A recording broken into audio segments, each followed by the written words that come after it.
So here at the Wrestling Realm, we like to educate the people. And this is the biggest wrestling weekend since WrestleMania.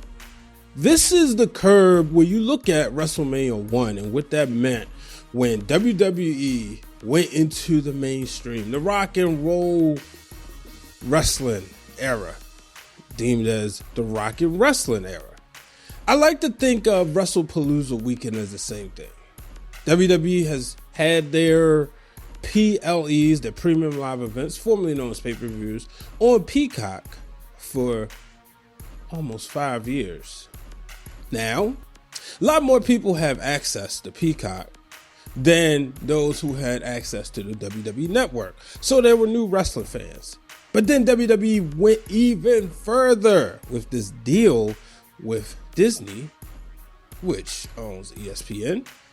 And now, for the first time, premium live events will be streamed on ESPN platforms. So you see all this coverage, right? You saw Stephen A. Smith list his top 5 wrestlers of all time, which he actually had 6. Shout out to Ben Cruz for that one, pointing that note out because the Road Warriors counts as 2 people. He had Goldberg as number 1. People didn't like that. Then you think about the Bleacher Report list. A list that even my daughter said, what is this? So, it is my duty and my responsibility to give you some real answers, a real list that you can share with your friends, a real list that you can share with people who are new to this space. So, you take all that. I mentioned on the Wrestling Around Now podcast on Wednesday that CM Punk says we should call it the 6 grandfathers instead of the Mount Rushmore because the Mount Rushmore covered up that mountain. Got a history lesson there. I didn't do my research to fact check it, but I trust CM Punk, and guess what? If it's not right, it sounds cool. So, moving forward, we will be naming our 6 grandfathers, and in this case, 6 grandmothers. So, coming up on this episode of Break It Down with Brian H., I'm going to give you the 6 greatest men's wrestlers, 6 greatest women's wrestlers, and when the criteria is those who belong on the modern era, those who changed the face of wrestling the way we see it today, and those who are current GOATs. No, baby, that's for somebody else. We're just going to keep you right where you're at right now. It doesn't matter what you think. The Wrestling Realm presents Break It Down with Brian H. Hello, ladies and gentlemen. Welcome to this episode of Break It Down with Brian H. I am your host, Brian H. Waters. This show, of course, brought to you by the Wrestling Realm. Now, y'all know that I am a passionate wrestling fan. I'm someone who has studied this business since I was born. Someone who is passionate about having fun conversations. I don't need to get into serious debates. I'm never going to shame someone for their type of wrestling that they like, their style of wrestling that they like. But folks, it's time. I have to address this. I was sitting here playing a video game, and then I said, all right, cool. I'm done playing a video game. I'm getting ready for a weekend where I'm just going to relax. I'm going to isolate. And then I was watching Beauty in the Black, and I said, this is irking my soul. You know what? I'm going to sit down and make some content. So here we go. After that long intro, that is the motivation behind this episode. So we're going to start with the men, right? The 6 grandfathers of pro wrestling. And like I said, I'm making it more the modern era. I'll say the great grandfather is Bruno Sammartino and George Hackenschmidt, right? They're the reasons why won the first world champion and then the guy who had the crowd so over. But if we're being honest, they're going to age out and the Gen Zers aren't going to know who these people are. But these people that I'm naming are the reason why pro wrestling is what it is today, and their influence is everywhere. So let's go. Number 6 is the Nature Boy, Ric Flair. Now, I had a hard time, not going to lie. I will, spoiler alert, I wanted to put my favorite of all time, Bret the Hitman Hart.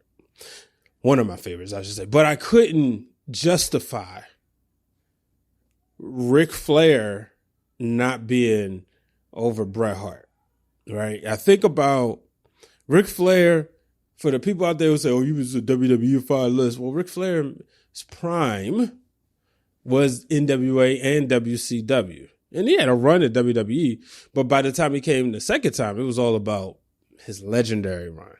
So that's the reason why I think about Ric Flair being, the Nature Boy, the first time, 16-time world champion. And his influence is still in the game today. Why do wrestlers want to look good when they cut their promos?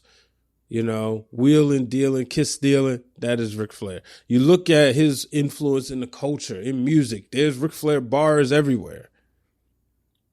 A lot of people love bringing his name up in music.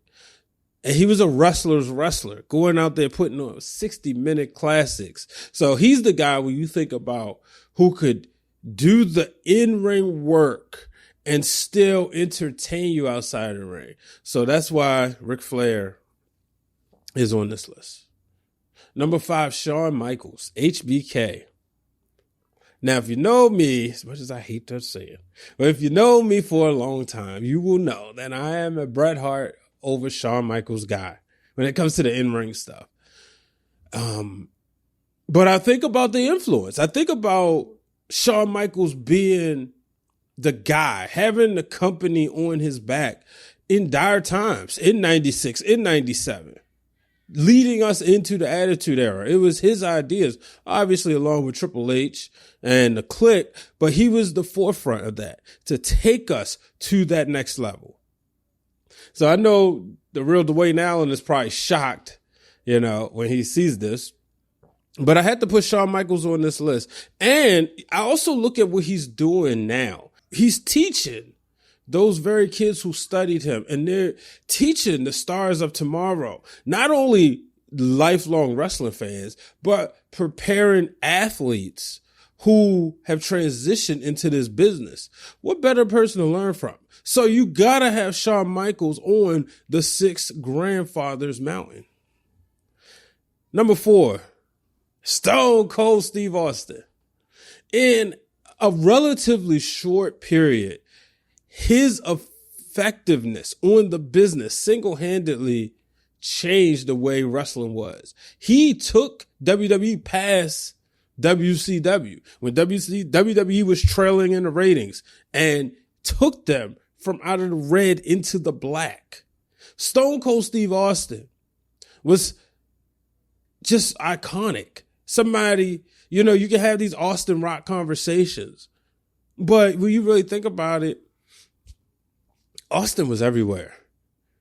He's the only person who can still come out there and get that same pop. When you hear that glass break, it's like, holy shit. So Stone Cold Steve Austin is obviously on this list. Number 3, the immortal Hulk Hogan. Hulk Hogan is the reason why we're having content today. He's the reason why there's a WrestleMania. He is the reason why pro wrestling went mainstream. I mentioned the rock and wrestling era. Well, it was Hogan. Hogan put the company on his back. You needed a star. Now, there was talks that if Vince McMahon couldn't get Hogan, well, he got Hogan because he couldn't get Dusty. I've heard names such as Kerry Von Erich was a possibility. And I just don't see nobody else having that charisma. When you think about a larger than life superstar, it's none other than the immortal Hulk Hogan. Years ago, Brandon Guy, did a show called The Independent Report. And on that show, he noted that the indies are the alpha and omega. A lot of wrestlers start in the indies and then they finish their career. Obviously, everybody on this list didn't have to do that, but certainly not John Cena. John Cena shows up anywhere and instant star. Like I said, put the WWE on his back. Whether it was doing a reality show that brought ratings, whether it was, okay, we need you to go to the U.S. title, bring some credibility. All right, cool. John Cena's the man. And there's no way, shape, or form with somebody of that longevity. And I always said this, the owners and promoters could sleep at night because they know John Cena was doing what he was supposed to do. You didn't have to worry about a scandal. You didn't have to worry about him getting arrested. So yeah, John Cena, number 2. And number 1, the person who I believe will surpass him, because unlike Cena, this guy was able to hold the championship 1,316 consecutive days and never lose interest from the audience. And he is the greatest, in my opinion, the GOAT, the tribal chief, Roman Reigns. Roman Reigns is everything that I believe The Rock could have been if The Rock never went to Hollywood, but more. There's something about when you see someone who gets constantly booed and you're told, no, he isn't the guy, you're forcing him down our throats, which I will remind people, that's how the adults felt. But the ones where the audience that they were catering to really focused on people like the children. And Roman was over with the kids. That's the reason why there was no rush to make him into a heel. But boy, oh boy, when he became heel, he gave us another run. So you have essentially, like Hollywood Hulk Hogan, 2 Hall of Fame careers in one. 2 Hall of Fame personas in one. And you look at him leading the WWE into this new era, the streaming numbers. This is the reason why the TKO group didn't mind purchasing WWE. This is the reason why Saudi Arabia is getting WrestleMania. It's on the back of Roman Reigns. Yeah, Cody could be the QB1, but guess what? Roman had to get everything started. If anything, Cody's like the Steve Young, where Roman Reigns is like the Joe Montana.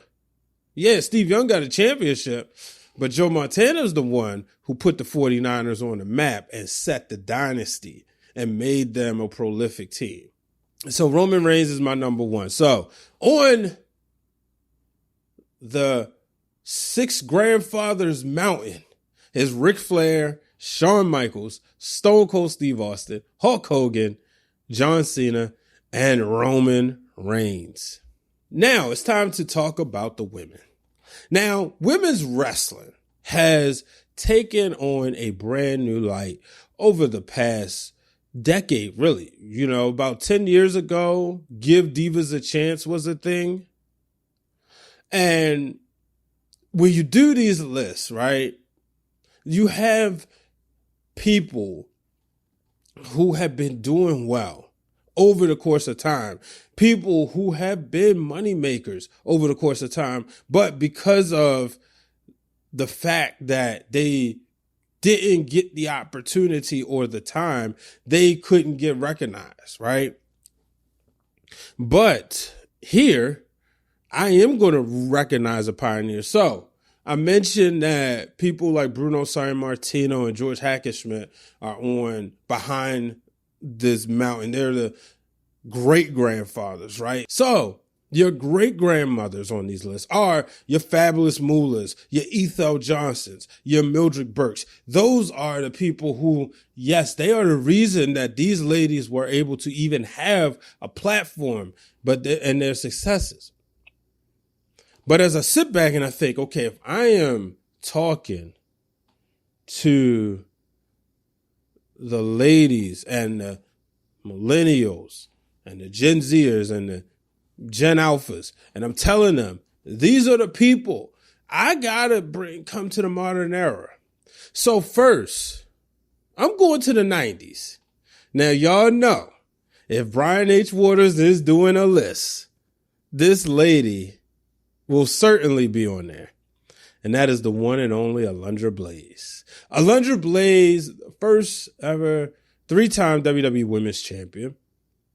A women's champion during the WrestleMania era where her matches was semi-main events. And she was the first woman to main event a Monday Night Raw. No, her match didn't close the show, but she was the first woman to main event a Raw. And as Vince McMahon was trying to get the women's division going, it was on the back of Alundra Blaze. Now, another reason why I have to put her on this list, because whether people want to admit it or not, she is the reason of the kickoff to the Monday Night Wars and the attitude that Vince McMahon and Eric Bischoff had when it came time for the Montreal Screwjob. She is the reason that we had to see that WWE was taking WCW seriously. Why? Because she put the belt in the trash. Now, if WCW would have utilized her right, who knows where women's wrestling could have been. But she's on the list. And then you got to go Trish Stratus. In my opinion, the greatest of all time.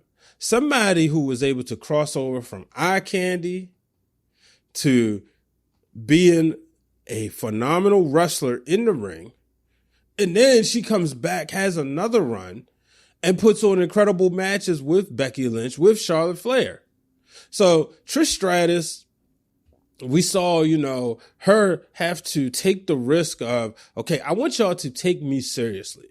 Yes, I came in as a manager, as an eye candy model, but now you need to take my wrestling seriously. So that's the reason why, and multiple time champion. So that's the reason why she is on my list of I don't want to call them grandmothers. We're going to call them aunties. Let's be fair. I mean, it's just something about calling these ladies grandmothers. You know what I mean? So we're going to call them, you know what? It's equal. We're going to call them grandmothers. And then number 3, her career is relatively new compared to everyone on this list. Her career has really stood out, but also her crossover ability into pop culture, her connection with young women, maybe a connection that no other women's wrestler have had. And that is Bianca Belair. Bianca Belair is a phenomenal wrestler. She can cut a promo, but also you think about, like I said, her connection with the little girls. You see the young ladies dressing up like Bianca, her merchandise off the shelves. She's the one woman on this list that it is a danger zone to make her into a heel because of her influence. So Bianca Belair, she is on the mountaintop. Number 4, of course, many may say she's the greatest of all time. And that's Charlotte Flair. Now, I never liked the argument of Charlotte has this because of her dad. Because if you pay attention, if you was to make her into a silhouette, you will see a skilled wrestler, somebody who knows how to get under her opponent's skin, someone who knows how to bring out the best in her opponent. And there's a reason why she's a WrestleMania main eventer. Charlotte Flair goes out there and can put on a classic, arguably, match of the night at 2 WrestleManias. That being WrestleMania 34 with Asuka, which you can't tell me anything different, and night 1 of WrestleMania 39 with Rhea Ripley. So you think of Charlotte, you think of everything that she's doing, no doubt about it. I will accept any list that has her as the greatest women's wrestler of all time. Now, the last 2 I struggle with because if you notice, it's 3 slots left. But I'm going to tell you now, the last 2 are members of the 4 Horsewomen. That means somebody got to get left out. So coming in at number 5, Becky Lynch. The man, Becky Lynch. You insert Becky Lynch in any program, and she's going to find a way to get her opponent over. I've gone on record, always say, I root against Becky. It's fun. But I love when Becky Lynch is on TV. I know she's going to put a good match on. Whether she's a heel or a babyface, she's going to cut an incredible promo. And she's going to uplift her opponent. And you look at what she's doing in this program with her and her husband, Seth Rollins, and they're going against CM Punk and AJ Lee. Her getting involved in the match, the main event, it was like, oh, that makes sense. And Clash of Paris. So I look at Becky Lynch as no way in the world, and she's ranked number 1 on a lot of lists. I don't hate it. I think about the evolution of the man character. Everybody was watching. And she had merch that you could wear to a bar and it didn't scream wrestler shirt. That's always huge. You know, The Miz is somebody who's great at that, where you wear shirts like, oh man, that's dope. What's you see the shirt say the man. Okay. This is a wrestler shirt? So Becky Lynch is on this list. And finally, last but not least, number 6. Monet. Mercedes Moné. Now, you could make an argument for Sasha Banks being on this list. And I would listen to it, and I would probably agree. But the reason why I had to put Mercedes Moné on this list, because I look at the work she's doing. She is single-handedly elevating women's wrestling all over the world. Now, her racking up these championships, she's introducing us to new women's wrestlers and new wrestler promotions. So if you're upset at the way WWE has been booked and the way AEW has been booked, well, guess what? Mercedes got you. She's showing you all these other promotions. You can see the passion there. And, you know, I personally think she should be AEW Women's World Champion. But right now, as the TBS champion, she's doing a hell of a job. And you think about the work in ring she did as Sasha Banks. Incredible. And there's just no way you could tell the history of women's wrestling without these ladies. Now, I know people out there, they're going to bring up names like AJ Lee, Victoria, Paige. I get it. But when I think of mainstream, these are the 6 ladies I'm putting up against. And like I said, I am putting Alundra Blaze in there. Yes, with bias, but I need people to understand that women's wrestling existed in the 90s.